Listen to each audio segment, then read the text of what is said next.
ചെറുപ്പം മുതലുള്ള കഷ്ടപ്പാട്, പട്ടിണിയോട് പൊരുതിയുള്ള ജീവിതം, പഠനത്തിന് പോലും നേരിടേണ്ടി വന്ന പ്രതിസന്ധികൾ. വർഷങ്ങൾക്കിപ്പുറം തിരിഞ്ഞു നോക്കുമ്പോൾ തളിക്കുളം സ്വദേശി നേനയ്ക്ക് സ്വപ്ന സാഫല്യമാണ് അഭിഭാഷക ജീവിതം.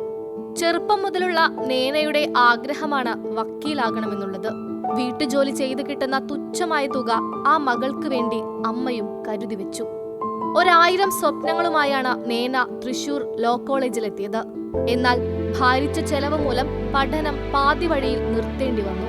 അഭിഭാഷകനായ നാഗരാജിനെ വിവാഹം ചെയ്തതാണ് നേനയുടെ ജീവിതത്തിന് വഴിത്തിരിവായത്. 2018 നേന കർണാടക ലോ കോളേജിൽ LLB പഠനത്തിന് ചേർന്നു. പഠനം വീണ്ടും പുനരാരംഭിച്ചെങ്കിലും കോവിഡിന്റെ രൂപത്തിൽ വീണ്ടും പ്രതിസന്ധി എത്തി. എന്നാൽ തോൽക്കാൻ നേന തയ്യാറായിരുന്നില്ല.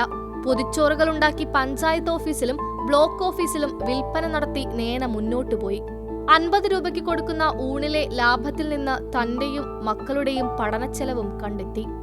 ഒടുവിൽ സ്വപ്നം പൂവണിഞ്ഞു. ഹൈക്കോടതിയിൽ അഭിഭാഷകയായി നേന എൻറോൾ ചെയ്തു. രാഷ്ട്രീയത്തിൽ ഒരു കൈ നോക്കിയപ്പോൾ അവിടെയും നേനയ്ക്ക് പിഴച്ചില്ല. തളിക്കുളം 8, 11 വാർഡുകളിലെ മെമ്പറായി വിജയിക്കുകയും ചെയ്തു. പ്രതിസന്ധികൾ വരുമ്പോൾ തളരാതെ മുന്നോട്ടു പോയാൽ വിജയം സുനിശ്ചിതമാണെന്നാണ് നേനയുടെ ജീവിതത്തിന്റെ സന്ദേശം.